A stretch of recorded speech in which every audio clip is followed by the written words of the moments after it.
자신이 최고라고 의심하는 두 학생이 있었습니다.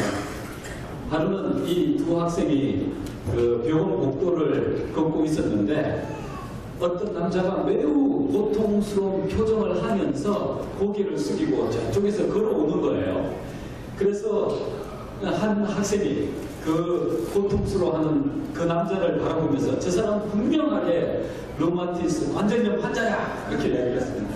그랬더니 바로 옆에 있는 또 학생이 천만에 그것은 바로 내가 볼 때 분명하게 저 사람은 디스크 환자야 막 그러면서 서로 의시되면서 옥신각신하면서 싸우고 있었습니다.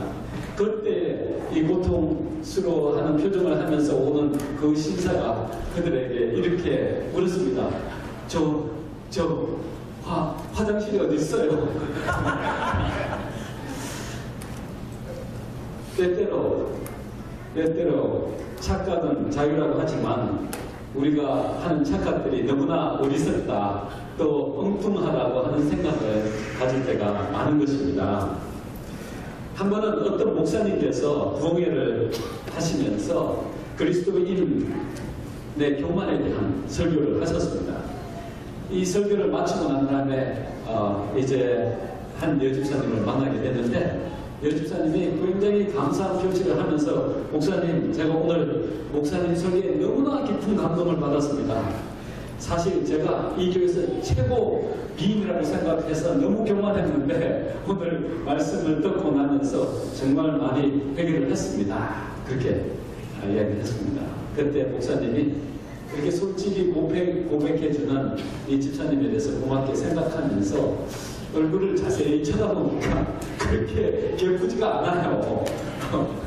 그래서 이분에게 이 잘못된 생각을 좀 고쳐줘야 되겠다고 생각하시면서 자매님, 그것은 교만의 죄가 아니고 착각의 죄입니다. 그렇게 이야기를 해줬다는 것입니다. 오늘 본문의 말씀을 보면요. 본문의 말씀을 보기 전에 여러분 이 그림을 통해서 무엇을 보십니까?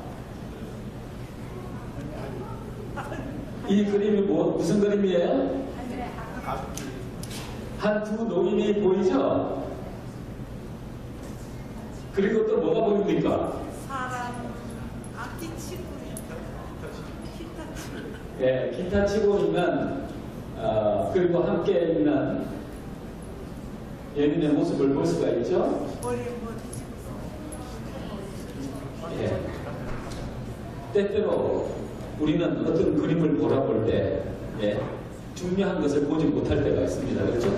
이 전체 그림을 보면 두 늙은 노인이 서로 쳐다보는 모습만을 생각할 수 있는데 그 속에 깊이 보면 뭐가 있습니까? 두 연인이 즐거워하면서 함께 노래를 부르고 있는 모습을 볼 수가 있습니다. 자, 이 그림을 보면서 여러분은 무엇을 볼 수 있습니까? 한 늙은 할머니의 모습이 보입니까? 소녀의 모습. 예. 지금 이것은 눈이고 이것은 입이고 그렇죠? 이게 머리고 이렇게 전체 얼굴을 보면 한 노인의 모습을 볼 수가 있습니다. 그런데 자세히 보면 여기에 보면 한 아리따운 한 여인의 모습을 볼 수가 있죠. 여기는 귀고 여기는 눈이고 이것은 턱이고 그렇죠? 여기는 목걸이처럼 보이고요. 그렇죠? 우리가 어떤 사물을 바라볼 때 정확하게 보지 못할 수도 있습니다. 그 속에 진정이 감춰진 중요한 것을 바라보지 못할 때가 굉장히 많은 것입니다. 우리는 사실 착각 속에서 살아갑니다. 우리 마음의 상태가 어떠냐에 따라서 사람을 보는 눈이 달라지고요. 또 어떤 일을 대할 때 우리의 마음 상태에 따라서 달라지게 되어 있는 것입니다. 신앙도 때때로 우리의 생각대로, 우리의 착각대로 하고 살아가고 있습니다. 이것이 얼마나 어리석은지를 때때로 깨닫게 되는 것입니다. 한참 잘못된 실수를 반복하다가 나중에 깨닫게 되는 경우가 너무나 많은 것 같아요. 오늘 본문의 말씀은요, 예수님께서 어떤 마을을 돌아다니시다가 어떤 사람이 와서 이런 질문을 했어요. 구원을 받는 사람들이 굉장히 적습니까? 그렇게 물어봤어요. 그랬더니 예수님께서 하시는 말씀이 좁은 문으로 들어가기를 힘써라. 내가 너에게 이르노니 들어가기를 구하여도 못하는 자가 많겠다. 좁은 문으로 들어가라. 거기에 들어가기를 힘써라. 그런데 거기에 들어가고 싶어도 못 들어가는 사람들이 굉장히 많을 것이다. 그렇게 대답했어요. 예수님께서 구원을 얻을 사람이 적습니까? 라고 하는 질문에 직접적인 대답을 하시지 않으시고 하시는 말씀이 좁은 문으로 들어가기를 힘써라. 노력해도 못 들어가는 사람들이 많다. 그런 말씀을 하셨어요. 그 다음에 하시는 말씀이 집주인이 일어나 문을 한번 닫은 후에 너희가 밖에 서서 문을 두드리며 주여 열어달라고 아무리 애원을 한다 하더라도 그 주인이 대답하기를 나는 너희가 어디로서 온 자인지 알지 못하노라. 그런 대답을 하게 될 것이다. 어떤 주인이 문을 한번 닫았는데 누가 와서 문 열어달라고 그렇게 이야기하니까 주인이 나는 너희를 도무지 모른다 이런 이야기죠. 그때 뭐라고 이야기하냐면 우리는 아는데요. 분명하게 우리가 우리 주인 앞에서 먹고 마셨고 그 다음에 주인의 가르침을 들었던 사람들입니다. 그런데 모르시다뇨. 웬 말입니까? 문 좀 열어주세요. 그렇게 계속 애원합니다. 그때 뭐라 그래? 너희가 어디서 왔는지 내가 너희를 도무지 모른다. 뭐를 행하는 자들아? 행악을 하는 자들아 나를 떠나가라. 이 행악이라고 하는 것은 불법을 이야기합니다. 불법을 행하는 자들아 내게서 떠나가라. 근데 여기 이야기 속에서 분명하게 이 주인을 안다고 생각했던 이 사람들이 이제 자기가 필요할 때에 주인의 집에 들어가려고 했는데 주인은 뭐라고 한다는 거예요? 전혀 모른다고 하는 것입니다. 자기 생각에는 주인이 분명하게 나를 알고 문을 열어줄 거라고 생각했는데 주인은 모른다고 이야기하고 있습니다. 그렇죠? 때때로 성경은 우리에게 분명하게 말을 합니다. 구원과 관련된 몇 가지 낭패적인 착각은 우리의 영원한 운명을 결정하게 된다는 것입니다. 우리가 잘못된 착각이 우리의 영원한 운명을 결정하고 나면 우리가 얼마나 억울하고 불쌍하고 정말 슬피 울며 이를 바라도 다시 회복될 수 없는, 돌이킬 수 없는 그러한 상황에 빠지게 될 것이라고 하는 것입니다. 그래서 착각은 자유지만 이런 착각은 해서는 절대로 안 된다고 하는 것입니다. 구원은 확실해요. 구원은 확실한 것입니다. 추측이 아닙니다. 어렴풋한 것이 아닙니다. 그래서 아무 때나 구원을 받을 수 있다고 생각한다면 착각이라고 하는 것입니다. 아무 때나 구원을 받아. 항상 나를 위해서는 문이 열려있다. 아까 전에 그 사람이 주인이 항상 자기를 위해서 문을 열어줄 것이라고 생각했던 그 착각이 잘못됐다고 하는 사실을 보여주듯이 우리가 항상 구원 받을 수 있다고 하는 생각은 착각이라는 하는 사실을 말해주는 것입니다. 노아의 시대도 닫힌 문이 있었습니다. 노아가요 이제 120년 동안 분명하게 이 세상에 하나님께서 물로 심판해서 살아남을 사람이 없다. 그렇기 때문에 이 방주를 함께 짓고 방주에 들어가서 이 엄청난 재난을 피하자. 그렇게 전도를 했습니다. 처음에는 많은 사람들이 알아듣고 와서 도와줬어요. 그런데 나중에 보니까 많은 시간이 흘렀습니다. 그러면서 사람들의 생각 속에는 꽤 많은 시간이 흘렀는데 아무 일도 일어나지 않는데 지금 하고 있는 일들이 헛수고가 아닌가 그렇게 생각하게 됐습니다. 그러면서 그 시대가 악한 사람들이 많았기 때문에 많은 사람들이 이렇게 어마어마한 방주를 짓고 있는 노아를 놀리기 시작했습니다. 노아의 모습을 보면서 정말 무모한 광신자, 쓸데없는 짓을 하고 있어요. 그리고 놀려댔습니다. 비방했습니다.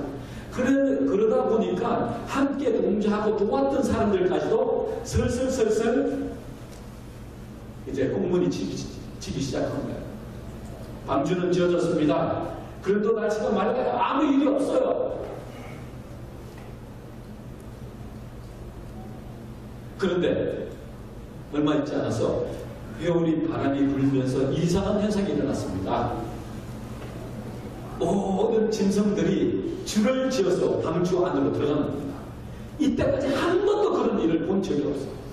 그 다음에 새가 짝을 지어서 줄을 지어서 방주 안으로 날아 들어가는 모습을 볼 수가 있는 것입니다. 좀 마음이 동하기는 했지만 기이한 현상을 바라보면서도 별일 있겠나 하는 생각을 가졌습니다. 근데 며칠이 지나도 괜찮아요. 아무 일이 없어요. 그런데 하나님께서 정해놓은 시간이 있었기에 그 하늘의 천사를 통해서 이 방주의 문을 닫게 됩니다. 그때까지도 사람들은 노아를 향하여 놀려대고 비방하고 그랬어요. 그런데 갑자기 폭풍우가 불면서 이때까지 보지 못한 현상들이 일어나는 것입니다. 폭우가 쏟아집니다. 그 다음에 땅이 갈라져서 그 속에서 물이 펑펑펑펑 쏟아지는데 순식간에 엄청난 일들이 세상에 벌어지는 것입니다. 땅에서 물이 쏟아지는데 바위들이 튕겨서 날아가고 엄청난 일들이 벌어지기 시작합니다. 그래서 많은 사람들이 쓸려 내려가기도 하고 그러니까 무서우니까 사람들이 아이들을 살리기 위해서 잽싸게 달리는 피난 도망가는 이 짐승들을 잡아서 아이들 몸을 그 짐승이 묶었어요. 왜냐하면 짐승들은 높은 산을 향해서 도망가기 때문에 아이들이 끌려가더라도 분명하게 살 수 있을 것이라고 희망돼요. 많은 사람들이요. 노아 방주에 매달려서 문 열어가지고 애원하면서 노아 방주를 두들겼습니다. 하나님께서 한 번 닫아 놓으셨던 그 방주는 영원히 열리지 않았던 것입니다. 그들의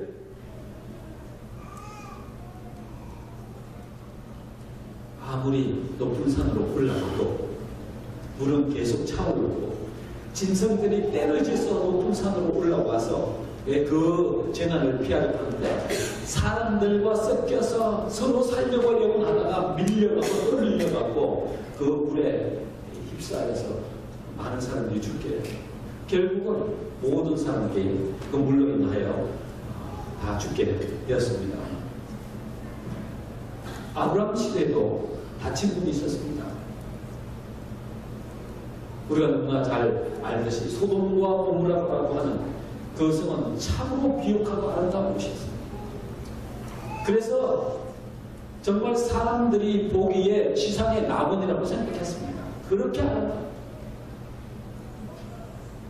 곡창 시대가 있고 수많은 사람들이 그곳에서 그런 좋은 물건들이 생산되기 때문에 거기에 장사를 하기 위해서 몰려왔습니다. 그렇게 비옥하고 좋은 곳에서 살다 보니까 악에 물들기 시작하고 정말 상상할 수 없는 악이 그곳에서 일어납니다. 하나님께서 그 성을 구원하시기 위해서 천사를 보내고 정말 깨우치고 돌아오게 하기 위해서 한 영혼이라도 구원하기 위해서 하나님께서 하실 수 있는 모든 일을 다 하셨습니다. 그런데 거기서 구원받은 사람은 몇 명밖에 없었어요? 3명밖에 없었어요. 3명. 소돔과 고모라는 하늘에서 내리는 불에 의해서 심판을 받게 되었습니다.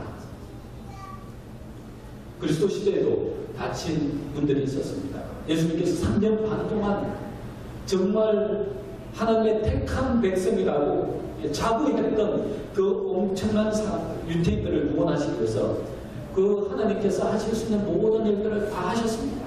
그분이 하나님이심을 보여주셨습니다. 그들에게 주어진 은혜의 기회를 다 낭비해버렸습니다. 결국은 그들에게 열려있던 문이 닫히게 됩니다. 그래서 예수님은 그들을 향하여 보라 너희 집이 황폐하여 버림받으리라. 보라 너희 집이 황폐하여 버림받으리라. 결국은 거기 있던 모든 사람들이 예루살렘 성이 멸망할 때 거기서 다 죽게 됩니다. 그들을 위하여 열려졌던 은혜의 문이 닫혀버린 것입니다. 1844년에 있었던 재림 운동 때도 문이 닫혀졌습니다. 많은 사람들이요 예수님께서 그때 오신 것을 믿었습니다. 성령의 깊은 감동을 통하여 모든 재산들을 정리하고 가난한 사람들에게 나눠주고 예수님 오심을 위해서 준비했습니다. 그들이 성령을 받아 그토록 열렬하게 하나님의 오심을 위하여 준비했는데 그 신방 대사건을 경험하고 난 후에 그들은 그것이 하나의 미혹을 통해서 그러한 경험을 한다고 하는 생각을 가지게 될 때에 그들을 위한 은혜의 문이 닫혀진다고 이야기합니다. 미국에도 은혜의 문이 닫혀질 것입니다. 계시록 22장 10절부터 12절을 보면 불의한 자는 그대로 불의하고 더러운 자는 그대로 더럽고 어려운 자는 그대로 의를 행하고 거룩한 자는 그대로 거룩되게 하라. 보라 내가 속히 오리니 내가 줄 상이 4개 있어 각 사람에게 그의 일한 대로 갚아주리라. 은혜의 문이 닫혀지면요 성령께서 아무리 역사하셔도 자기의 자신의 죄를 깨닫지 못합니다. 결국은 그들 스스로가 하나님께서 베푸신 은혜를 거절함으로 인해서 멸망을 당할 수밖에 없게 되는 것입니다. 중요한 것은요 그 은혜의 문이 각자를 위해서 준비되어 있다는 것입니다. 우리가 끊임없이 하나님께서 하나님과 가깝게 살 수 있도록 기회를 주시고 또 하나님의 일을 할 기회를 주시고 여러 가지 기회를 주실 때 우리가 그것을 게을리하고 마다하고 하다 보면 우리 각 개인에게 주어진 은혜의 문이 닫혀질 때가 온다는 것입니다. 많은 사람에게 이 은혜의 문이 닫혀지는 것을 우리가 봅니다.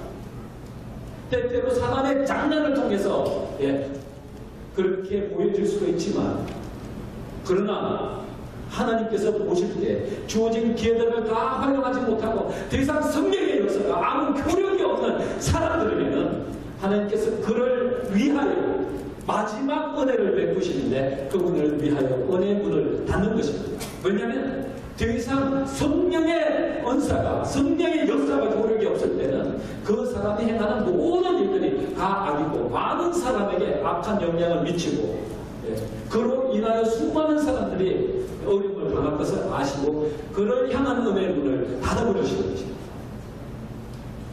은혜의 문은 각 개인뿐만 아니라 한 가족과 한 사회와 한 국가와 전 세계를 향한 은혜의 문들이 있는 것입니다. 계시록에는 그것을 하나님의 진노의 잔이라고 말씀하고 계십니다. 그 진노의 잔이 채워지면 은혜의 문은 닫혀져 버리는 것입니다. 전 세계가 그토록 하나님의 진노의 잔을 채움으로 인하여 물로 심판을 받을 수밖에 없었던 것처럼 노아의 때의 모습이 바로 지금 현재의 모습으로 재현되고 있다고 하는 것입니다. 아니 노아 때보다 더 악한 일들이 오늘도 자행되고 있다는 거죠. 그래서 하나님께서 이제 이후에 이 세상을 불로 심판하시겠다고 분명하게 우리를 통해서 말씀하고 계십니다. 우리가 이것을 소홀히 하고 이 은혜의 비결들을 거절할 때 분명하게 은혜의 부분이 맞춰지고 가장 불행하게 최후를 맞게 될 것입니다. 구조와 선지자 169페이지에 보면 어떤 사람의 은혜의 기간은 끝나가고 있다. 시간마다 어떤 사람은 국률이 닿지 않는 곳으로 지나가고 있다. 한번 여러분 생각해 보십시오. 나를 향한 나 개인의 은혜의 문이 지금 서서히 닫혀져 가고 있다면 여러분 지금 어떻게 하시겠습니까? 여러분 더 이상 여러분에게 희망이 없다면 어떻게 하시겠습니까? 통탄을 위합니까? 아무리 울고 애를 써도 더 이상 그것이 효력이 없다면 얼마나 불행한 사람이 되겠습니까? 분명하게 말씀하고 계십니다. 어떤 사람의 은혜의 기간은 끝나가고 있다. 문이 닫혀져 가고 있다고 하는 것입니다.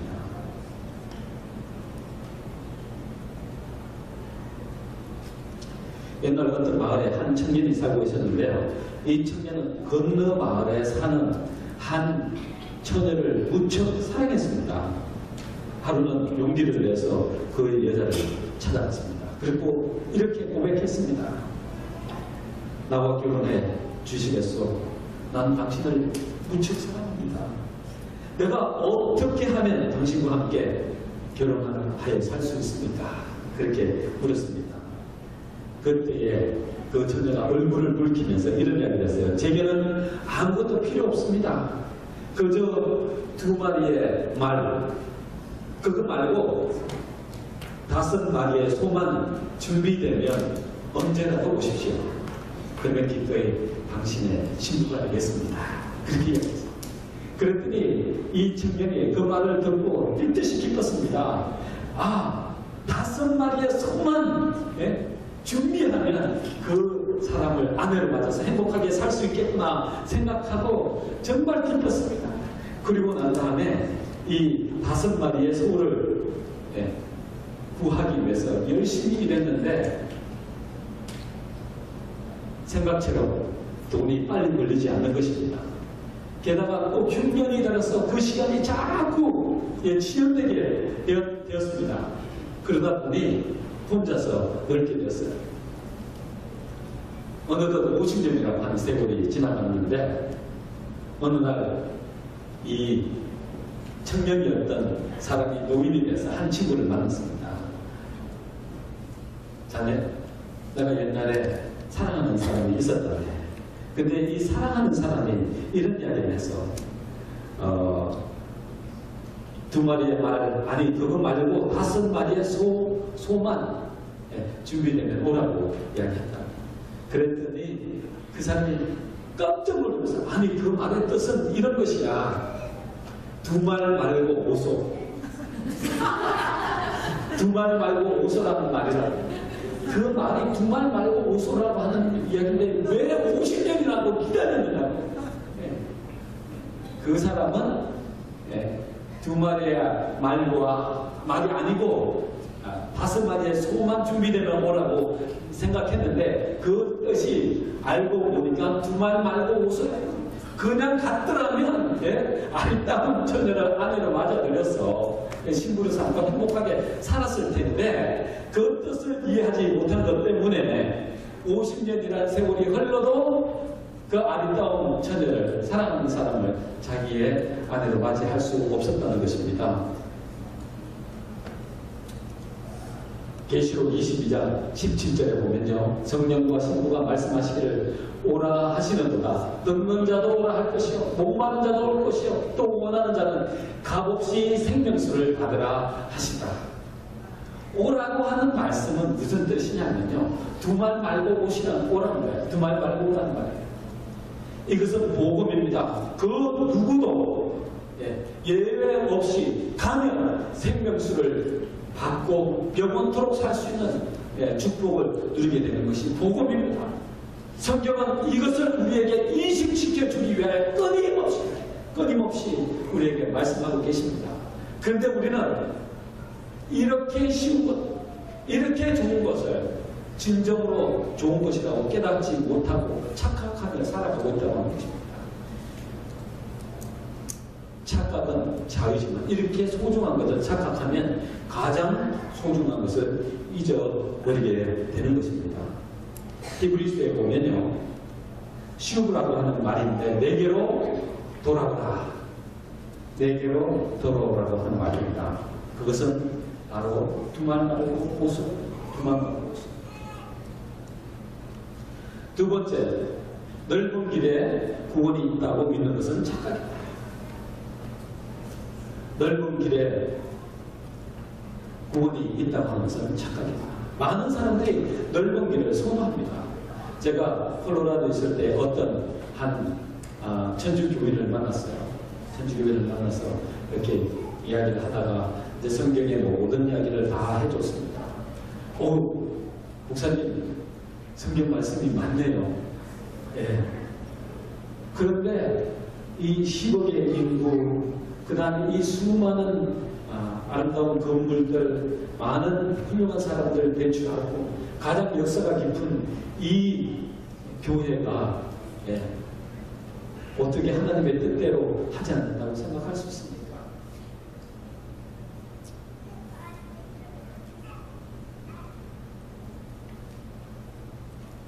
진리는 소수의 무리에 의해서 끊임없이 이어져 내려왔습니다. 노아 홍수 당시에 아까 전에 우리가 창조와 과학에 대해서 보면서 그 당시에 살았던 사람들을 계산해 보니까 10억에서 외덕이 100억 정도 된다 그래요.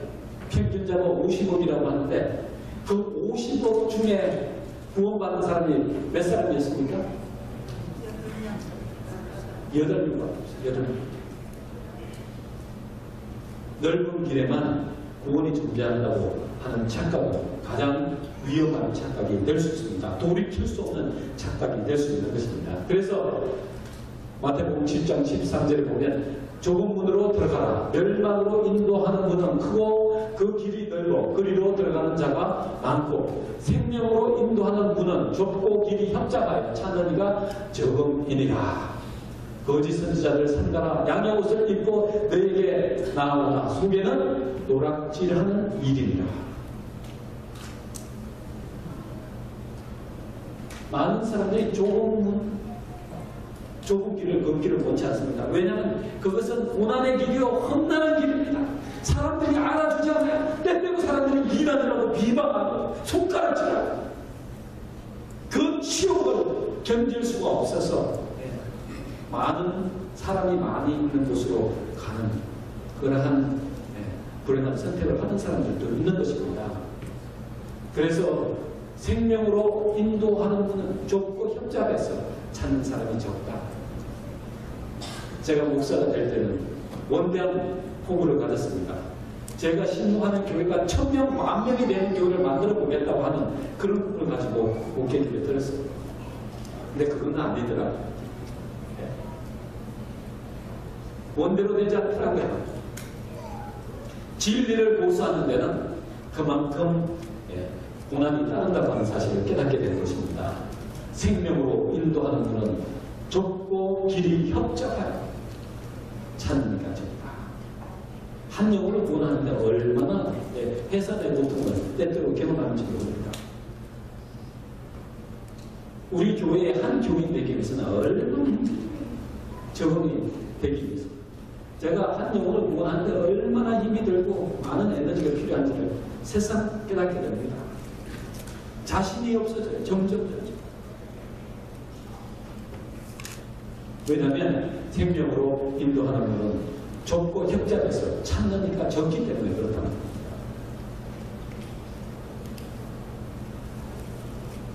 초기 문제를 보니까 이런 말씀을 하셨어요. 나는 이 기만적인 사업이 신속하게 퍼져나가는 것을 보았다. 번개처럼 빨리 달리는 한 기차가 내 앞에 나타났다. 천사가 나에게 유심히 살펴보라고 명했다. 나는 눈을 그 기차에 고착시켰다. 마치 한 사람도 남김없이 온 세상 사람들이 모두 그 기차 안에 타고 있는 것처럼 보였다. 나는 눈을 그 기차에 고착시켰다. 마치 한 사람도 남김없이 온 세상 사람들이 모두 그 기차 안에 타고 있는 것처럼 보였다. 천사가 그들은 불태우기 위하여 묶어놓은 단이라고 말했다. 그 다음에 천사는 위험이 있어 보이고 모든 사람들에게 존경을 받는 것처럼 보이는 차장을 보라고 하였다. 나는 당황하여 나의 수행하는 천사에게 그가 누구냐고 물었다. 그는 바로 사단이라고 대답했다. 그는 빛의 천사처럼 꾸민 차장이었다. 그는 세상을 포로로 하여 끌고 가고 있었다. 끝내는 멸망하고 말 거짓을 믿도록 더욱 강력한 기만으로 저를 사로잡고 있었다. 그의 다음 지위는 기관사가 있었고 그 외에 필요한 요소의 무한을 배치해두고 있었다. 그들은 모두 영원한 파멸을 향하여 번개처럼 빠르게 달려가고 있었다. 한꺼번에 싸그리 몰아서 그냥 다 멸망의 구렁텅이에 빠지기 위해서 사탄이 차장이 돼서 달려가고 있다는 겁니다. 오늘날 유명한 사람들의 유명한 목사들, 이름 있는 목사들의 인터뷰하는 거 보니까 범신으로 받고 있어요. 당신의 종교에도 불교에도 구원이 있어. 분명하게 구원의 길이 있을 거야. 우리도 있지만 기독교도 있지만 당신이 거짓 선지자, 거짓 선지자. 거짓 선지자들이 뭐 어떻게 해요? 거짓 선지자의 삼가라 양의 옷을 입고 너희에게 나가나 속에는 노략질하는 일이다. 때때로 알면서도 그런 말을 하는 사람이 있어요. 알면서도 자기의 지위와 자기의 생계를 위해서 이 진리를 포기해버리고 많은 수많은 사람들을 거짓으로 인도해서 멸망하고 만들어버리는 거짓 선지자들이 있다고 하는 것입니다. 얼마나 불행한 일입니까? 또 한쪽에 보니까 진리는 항상 소수의 무리에 의해 이어져 내려왔다. 그들은 항상 이단의 취급을 받았고 단주대 위에 올려졌다. 사자는 다수를 이미 미혹했으며 미혹되지 않은 소수의 무리, 시대마다 진리를 전달하는 그들을 이 땅에서 썰어버리고 다수의 힘을 이용하였다. 공격의 대상은 누구예요? 소수의 무리입니다. 그러나 예수 그리스도께서 이기시는 것이요 결국은 소수의 무리가 이기게 될 것입니다. 이미 지구의 마지막 모든 역사의 각본 속에는 해피엔딩, 적은 무리가 분명하게 승리한다. 진리를 가진 적은 무리가 분명하게 승리한다고 예고하고 있습니다. 우리는 승리를 외치면서 지구의 역사를 마치는 중요한 사명을 가진 하나님의 백성이라고 하는 사실을 인식하게 되시길 바랍니다. 아멘. 세 번째 착각은 불법을 행하면서 구원을 받을 수 있다고 믿는 것은 착각입니다. 오늘날 많은 계시교회 목사들이 불법을 행하면서 그래도 구원을 받을 수 있다고 가르칩니다. 사탄이 만들어 놓은 거룩한 날이라고 거짓말 시켜서 지킵니다. 율법은 지킬 수 없는 것이라고, 율법은 폐지되었다고 자기네들을 합리화하기 위해서 그런 일들을 하고 있는 것입니다. 나더러 주여 주여 하는 자마다 천국에 다 들어갈 것이 아니라 다만 하늘에 계신 내 아버지의 뜻대로 행하는 자라야 들어가리라. 그날에 언제? 그날이 언제입니까? 은혜에 맞춰주는, 은혜의 문이 닫혀지는 그 순간을 이야기하는 것이에요. 그날에 많은 사람들이 나더러 이르러 주여 주여 우리가 주의 이름으로 선지자 노릇하며 주의 이름으로 귀신을 쫓아내며 주의 이름으로 많은 권능을 행치 아니하였나이까 하리니 그때에 내가 너에게 밝히 말하되 내가 너희를 도무지 알지 못하니 불법을 행하는 자가 내게서 떠나가라. 불법을 행하는 자가 내게서 선지자 노릇하고 병자 고치고 귀신 쫓아내고 모든 권능을 다 행하고 그게 무슨 소용이 있습니까? 그게 나의 구원과 무슨 소용이 있습니까? 불법을 행하는 자들은 다 내게서 떠나간다. 아멘. 하나님의 성의를 지키지 않는 사람들에게는 구원이 없습니다. 분명하게 말씀드립니다. 왜? 우리가 하나님의 율법을 지키는 것 때문에 구원받는 것은 아니지만 구원받은 백성의 표가 뭐냐면 하나님의 말씀을 존중하는 것입니다. 하나님의 말씀을 사랑하는 것입니다. 하나님의 말씀을 목숨으로 지키는 사람들이에요. 우리가 하나님의 백성인 것은 전적으로 말씀을 순종함을 통하여 보여주는 것이에요. 타협이 있을 수 없는 것입니다. 타협이 있을 수 없어요. 사단이 만들어 놓은 안식일 절대로 여러분 거기에 미혹되지 마시길 바랍니다. 아멘. 야고보 2장 10절에 보면 누구든지 온 율법을 지키다가 그 하나에 거치면 모두 범한 자가 되나니. 아까 전에 불법을 행하는 자가 다 내게서 떠나가고 있어요. 마지막 날 구원받는 그 심판대 앞에서는 하나님의 율법을 지키지 않은 사람들에게 이르기를 불법을 행하는 자가 다 내게서 떠나가라고 선고받게 될 것입니다. 그런데 야고보서는 분명하게 율법을 다 지키다가 하나 거치면 다 범한 자가 된다고 분명하게 이야기합니다. 자기네들이 다른 율법들을 다 잘 지키더라도 안식일 안 지키면 안 되는 겁니다.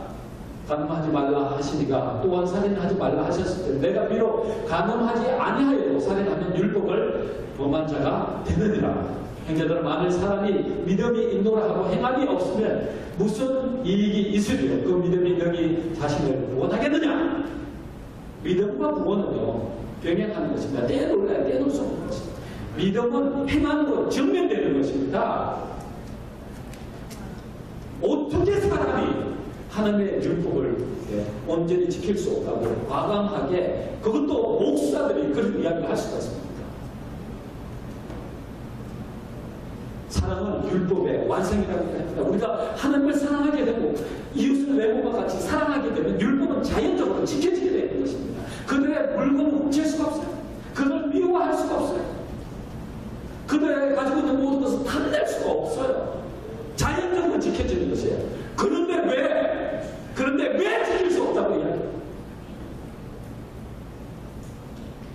그 거짓에 미혹되지 말아주시기 바랍니다. 그것이 거짓은 행함이 없으면 무슨 일이 있으면 믿음이 있는 게 자기를 구원하겠느냐? 그 믿음은 죽은 믿음입니다. 아무 쓸데가 없다는 거예요. 하나님의 말씀에 순종하지 않는 믿음은 다 헛된 믿음이라는 것입니다. 분명히 내가 오거니와 믿음이 그의 행함과 함께 일하고 행함으로 믿음이 온전케 됩니다. 행함을 통하여 그 사람이 믿음이 있는지 없는지를 증명해 보여주는 것입니다.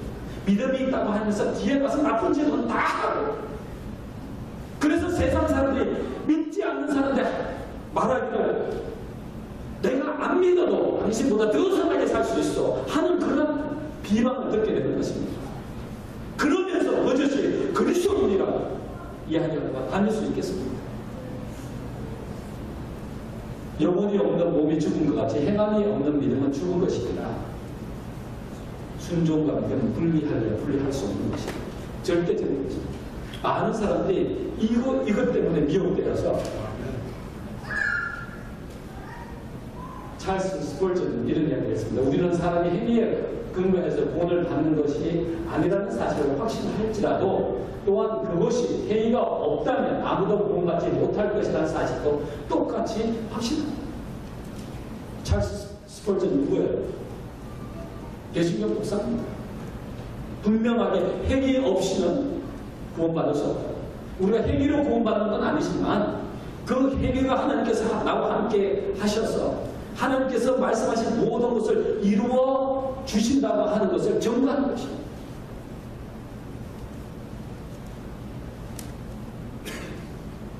교회에 보내는 기별에 보면 그대의 모든 선한 행위가 그대를 구원하지 못한다. 그러나 그대가 선한 행위 없이 구원받는 것은 불가능하다. 그리스도를 위한 모든 희생이 그대의 영원한 이득을 위한 것이 될 것이다. 선한 행위가 우리를 구원하지 못하지만 선한 행위 없이 구원받는다고 하는 것은 불가능하다고 분명하게 말씀하고 계십니다. 마태복음에 하신 말씀, 병자들을 아무나 고칩니까? 아무나 귀신을 쫓아냅니까? 아무나 선지자 노릇을 할 수 있습니까? 아무나 권능을 행할 수 있습니까? 비록 그들이 그렇게 한다 할지라도 불법을 행하는 사람들은 하나님께 인정을 받지 못하는 것입니다. 사람도 이적과 기사를 그냥 택한 사람을 미혹하기 위해서 그들이 할 수 있는 모든 것을 다 하게 될 것입니다. 놀라운 일들을 앞으로 더 많이 보게 될 것이에요. 세상에 일어난 수많은 일들을 통하여 사단이 직접 지휘하면서 일으키는 엄청난 회오리 바람들을 여러분들이 보게 될 것입니다. 아무리 황홀한 신앙 경험을 한다 할지라도 예수님께서는 하나님의 율법을 무시하는 자들의 마음속에 거하실 수 없다. 아멘. 아멘. 아멘. 아멘. 절대로 불법을 하는 자들과 하나님께서 짝하실 수 없습니다. 아멘. 예수 그리스도의 피로 화목한 사람, 온전히 하나님의 능력만을 의지하는 사람, 자신이 피조물이라고 하는 사실, 자신이 흙덩이라고 하는 사실, 무능한 존재라고 하는 사실을 인식하면서 절대 하나님만 의지하고 살아가는 사람들의 의하여 지구의 역사는 맞춰지게 될 것입니다. 아멘. 성경의 수많은 말씀, 하나님의 말씀을 준행하면 하나님께서 그들에게 복을 주신다, 구원을 받게 될 것이다. 이스라엘 백성들이 실패한 이유가 뭡니까? 하나님의 말씀에 순종하지 않았기 때문에, 하나님의 규례와 율례를 지키지 않았기 때문에 결국은 실패하지 않았습니까? 결국은 하나님께서 그들을 통하여 지구의 역사를 마치시기 위한 모든 계획이 다 헛으로 돌아가지 않았습니까? 이 엄청난 축복들을 다 잃어버렸습니다. 왜? 뭐 때문에? 순종하지 않은 것 때문에. 하나님의 율법을 무시하기 때문에, 하나님의 율법을 거역한 것 때문에 그렇다는 것입니다. 그래서 그분을 그들의 위에 쏟으며 그분의 분을 그들 위에 쏟으며 그 노를 그들 위에 이루겠다, 그렇게 말씀하십니다. 거짓 선지자의 특징은 바로 이런 것입니다.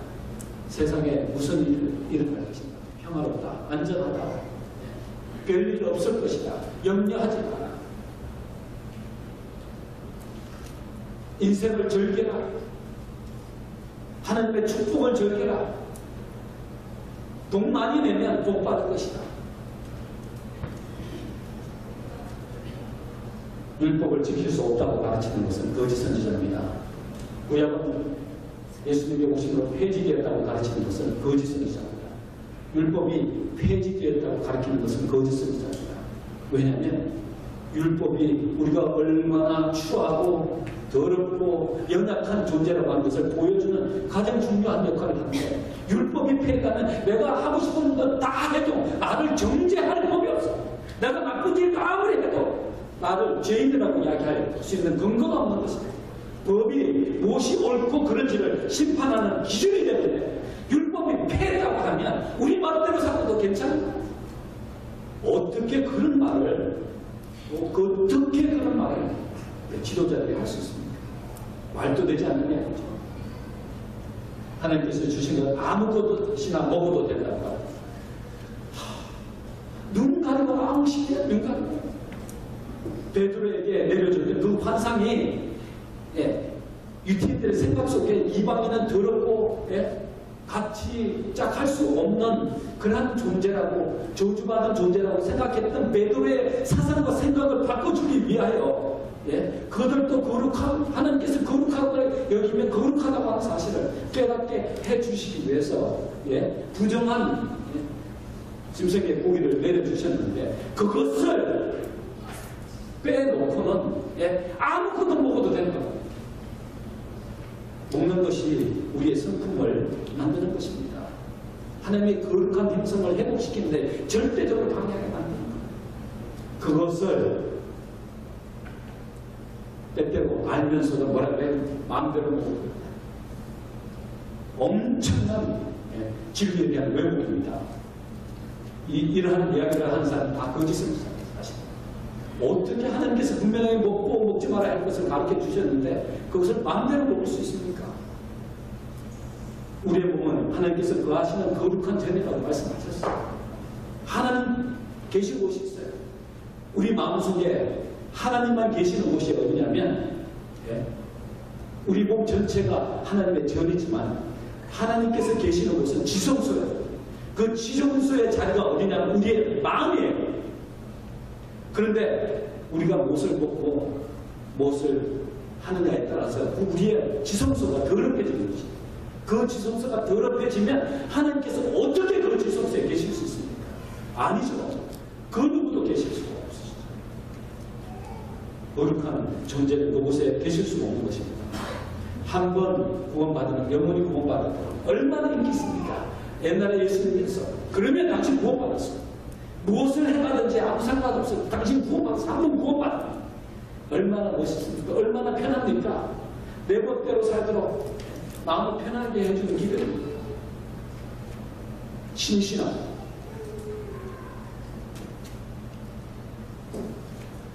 마태복음에 보면 내가 율법이나 선지자나 폐하려는 줄로 생각하지 말라. 폐하려는 것이 아니요 완전하게 하려 함이로다. 진실로 너희에게 이르노니 천지가 없어지기 전에 율법의 1.1핵이라도 반드시 없어지지 아니하고 다 이루리라. 그러므로 다 같이 한번 해보세요. 그러므로 누구든지 이 계명 중에 지극히 작은 것 하나라도 버리고 또 저같이 사람을 가르치는 자는 천국에서 지극히 작다 일금을 받을 것이요 누구든지 이를 행하며 가르치는 자는 천국에서 크다 일금을 받을 것이다. 계명 중에 하나라도 지극히 작은 하나라도 버리고 그렇게 가르치면 천국에서 어떻게 되겠다고요? 지극히 적다 일금을 받겠다. 지극히 적다 일금을 받겠다는 말이 뭐예요? 천국에 와서 살 거라는 거예요? 아니라는 거예요. 발도 못 붙인다는 거예요. 천국에 와서 발도 못 붙인다. 계시록으로 보면 이런 말씀하셨어요. 내가 이 책에 예언한 말씀을 듣는 각인에게 증거합니다. 만일 누구든지 이것들 외에 더하면 하나님이 이 책에 기록된 재앙들을 그에게 더하실 거예요. 만일 누구든지 이 책에 예언의 말씀에서 제하여 버리면 하나님께서 이 책에 기록된 생명나무와 및 거룩한 성의 참여함을 제하여 버리십니다.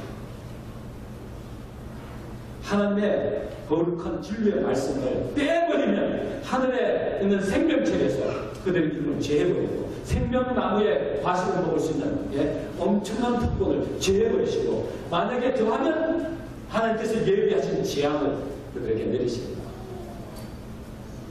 거짓 선지자들에게 가장 강력한 재앙이 내리게 될 것입니다. 마지막 때 7 재앙이 내릴 때는 가장 이것의 영향을 받을 존재들이 누구냐면 바로 거짓 선지자들입니다. 우리는 하늘나라에 가서도 그 율법을 지키고 안식일을 지키게 될 것입니다. 이사야 69장에 보면 나 여호와가 말하노라 나의 지을 새 하늘과 새 땅이 내 앞에 항상 있을 것이지 그같이 너희 자손과 너희 이름에 항상 있으리라. 여호와가 말하노라 매 월삭과 매 안식일에 모든 혈육이 이르러 내 앞에 경배하노라. 하늘나라에서 매 월삭은 그달 첫째 날 매달 첫째 날 그리고 안식일에 모든 혈육이 이르러 하나님께 경배하겠다 말씀하고 계십니다. 이 땅에서 거룩한 하나님의 나를 준수하고 소중하게 여기는 사람만이 하늘나라에 가서 그 엄청난 예식에 참여하게 될 것입니다. 그래서 시편 기자는 항상 주의 말씀을 끝까지 지키게 해달라고 기도했습니다. 여호와의 주의 윤리의 도를 내게 가르치소서. 내가 끝까지 지키리라. 나로 깨닫게 하소서. 내가 주의 법을 준행하며 전심으로 지키리라. 내가 주의 율법을 항상 영영히 끝까지 지키리라. 어떻게 못 지킨다고 이야기하고 있어요? 누가 못 지킨다고 이야기해요? 성경은 분명하게 내게 능력 주시는 자 안에서 내가 모든 것을 할 수 있는 자. 하나님께서 명령 주시면 우리가 모든 것을 다 할 수 있는 것입니다. 넉넉하게 그분의 짐은 가벼운 것입니다. 넉넉하게 이기도록 해주시는 하나님의 백성의 특징이 뭐예요? 마지막 구원받을 하나님의 백성의 특징이 뭡니까? 하나님의 계명과 예수의 증거를 가진 사람입니다. 예수의 증거를 가진 사람. 예수 그리스도를 향한 절대적인 믿음과 하나님의 율법을 신실하게 지키는 자들만이 이제 예수 그리스도께서 오셔서 구원해 주실 것입니다. 사랑하는 성도 여러분, 우리는 절대로 이 돌이킬 수 없는 위험한 착각에 빠져서는 안 됩니다. 우리에게 주어진 시간이 있다는 사실을 기억하게 되시고요. 그리고 하나님의 율법에 전적으로 순종해야 되겠다고 하는 결심들을 하시고, 마지막 우리에게 주어진 시간들을 잘 활용하셔서 그리스도의 영광을 나타내시면서 예수님이 오실 때 기쁨으로 주님을 맞이하실 그러한 준비를 하시는 주의 성도들이 되시길 간절히 바라면서 말씀을 마치겠습니다. 아멘.